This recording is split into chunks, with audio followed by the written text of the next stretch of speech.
Quand on pense à l'accouchement, on pense souvent douleur, contraction, imprévu, mais il y a aussi certains réflexes très humains qui peuvent rendre les choses beaucoup plus difficiles sans qu'on s'en rende compte. C'est ce dont je vais vous parler aujourd'hui. Je vais vous parler des 5 erreurs les plus fréquentes que je vois chez les mamans qui accouchent et qui peuvent rendre le travail beaucoup plus difficile. Alors évidemment, l'objectif, c'est pas une recherche de perfection. Tous les accouchements sont parfaits, quels qu'ils soient. Simplement, c'est de comprendre quels sont les mécanismes dans notre corps qui font qu'on peut résister, qu'on peut travailler contre lui au lieu de travailler avec lui. Et ça, c'est vraiment important parce que ça va vous permettre de vous préparer de façon plus optimale, plus efficace pour votre accouchement et de sentir immédiatement que la confiance est là pour votre naissance. Une des choses les plus fréquentes, tout simplement, qu'on voit, c'est bloquer la respiration pendant les contractions. Quand une contraction monte, une contraction c'est comme une vague, ça monte puis ça a un pic. Eh bien, c'est là qu'on peut se crisper, surtout quand c'est intense. À ce moment-là, la mâchoire se crispe, les épaules montent, le corps se tend et toute l'énergie se bloque dans le visage, toute l'énergie reste en haut. Ça draine beaucoup d'énergie. C'est souvent ce qu'on voit dans les films d'ailleurs, des femmes qui sont complètement crispées dans leurs contractions.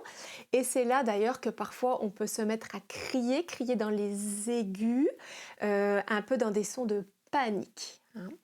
Donc, il n'y a aucun problème à se crisper pendant une contraction et à crier pendant une contraction. Simplement, dans ces moments-là, on va vouloir se ramener dans la détente et dans la détente à la fois des sons et du visage et de la mâchoire. Parce que ces cris, cette crispation vont drainer de l'énergie au corps et vont fermer, vont amener une énergie de fermeture. Alors que si on vient se relâcher au niveau du visage, de la mâchoire et qu'on rentre dans nos sons plus graves, on va amener du relâchement et de l'ouverture.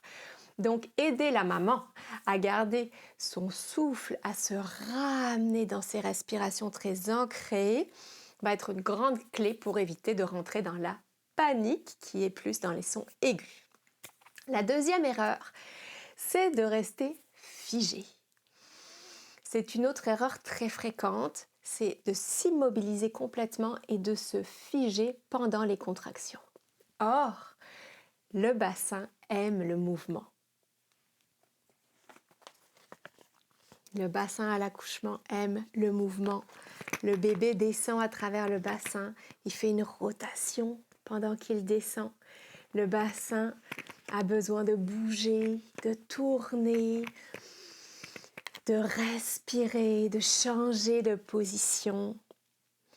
Bouger pendant les contractions aide à baisser la perception de la douleur, aide notre bébé à faire sa rotation et à descendre. Donc les mouvements du bassin sont vraiment aidants et c'est quelque chose que je montre dans tous mes cours et tous mes accompagnements, que je démontre à mes élèves, que je fais faire à mes élèves pour que le jour de l'accouchement, elles soient habituées à bouger, à faire bouger leur bassin, à laisser leur corps bouger le plus instinctivement possible. Pensez, quand on se fait mal quelque part, on se blesse quelque part, qu'est-ce qu'on fait instinctivement ? On va frotter, on va toucher ou on va secouer parfois. Eh bien, dans le même ordre d'esprit, quand on amène du mouvement, la perception de la douleur baisse. La troisième erreur que je vois très souvent, c'est d'être bien sage. Une erreur très fréquente quand une femme essaie d'être bien sage pendant son accouchement. Elle pense à ce dont elle a l'air, elle veut être une bonne fille sage, elle veut pas déranger, elle veut être polie, elle veut pas trop faire de bruit, elle veut pas déranger le médecin, elle veut pas contrarier le médecin ni son conjoint, elle veut être jolie. Certaines femmes ont même peur de crier, ont peur d'être décoiffées, ont peur de demander à bouger ou de demander ce dont elles ont besoin, ont peur de faire caca pendant la poussée, ont peur que ça sente mauvais. Tout ça, c'est des peurs qui rentrent dans cette catégorie, vouloir être bien sage, être une bonne patiente, être une bonne fille, bien sage le jour de l'accouchement, et c'est normal. On a toutes été élevées pour être bien sages. On a toutes été élevées pour faire les choses poliment. Mais l'accouchement demande exactement l'inverse. Le corps accouche mieux quand la femme se sent libre, en sécurité, complètement elle-même et s'autorise à suivre ses instincts, aussi animal soit-il, parce que l'accouchement, c'est très animal.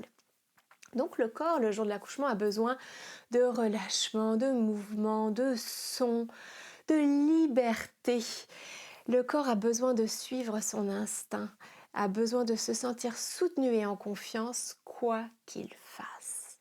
Et évidemment, ça ne veut pas dire qu'on va complètement perdre les pédales ou manquer de respect au médecin.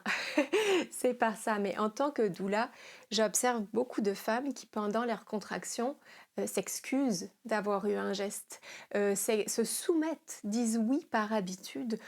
Moi-même, pendant mon premier accouchement, je me suis complètement figée dans la douleur et j'ai pas dit un mot, j'ai même pas exprimé ce que je vivais. Donc pendant très longtemps, nous les femmes, on nous a appris à être discrète, à être jolie, à rester en contrôle, à pas trop faire de bruit, à être une bonne petite fille et à pas trop prendre de place. Donc, pour l'accouchement, eh bien, je vous invite à prendre votre place, à être totalement vous-même, à même en parler avec votre conjoint ou conjointe, avec la personne qui va vous accompagner, pour que le jour de votre naissance, vous vous sentiez totalement libre et en confiance. Le jour de l'accouchement, je vous invite à vous donner la permission d'être exactement tel que vous voulez être et de faire exactement ce que vous avez envie de faire sans vous inhiber en quoi que ce soit.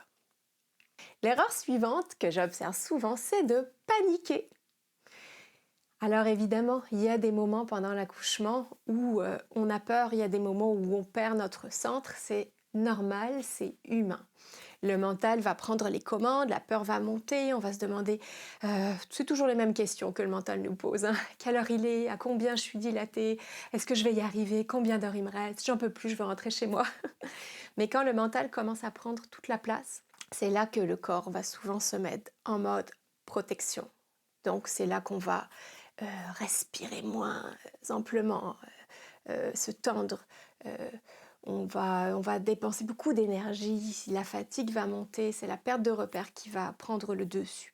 Donc la panique engendre du stress. C'est justement pour ça que quand on a des repères concrets dans le corps, c'est si important pendant le travail parce que ces repères vont devenir un petit peu comme des ancrages pour le mental qui vont nous ramener dans notre centre, une contraction à la fois, une respiration à la fois. La 5e erreur qu'on veut éviter à tout prix, c'est d'arriver sans outils. Arriver sans outils à l'accouchement, c'est un petit peu comme arriver à l'examen du permis de conduire sans avoir jamais mis les pieds dans une voiture. Et je pense que c'est l'une des plus grandes difficultés aujourd'hui, c'est que les femmes ont énormément d'informations. Elles arrivent à l'accouchement très informées. Elles ont écouté des podcasts, regardé des vidéos, lu des livres, mais souvent elles ont très peu d'outils concrets dans leur corps et très peu de pratiques. Elles ont compris avec leur tête, mais au moment des contractions, le corps n'a pas de repère. Donc c'est là où la préparation théorique a vraiment ses limites. Le jour de l'accouchement, c'est évidemment pas le moment de faire une nouvelle position, d'expérimenter comment respirer, comment bouger ou comment faire des sons graves. Par contre, pendant la grossesse, on peut s'entraîner à respirer, à placer notre respiration, à faire des sons, à bouger. Ça, c'est la bonne nouvelle, c'est que ça se prépare.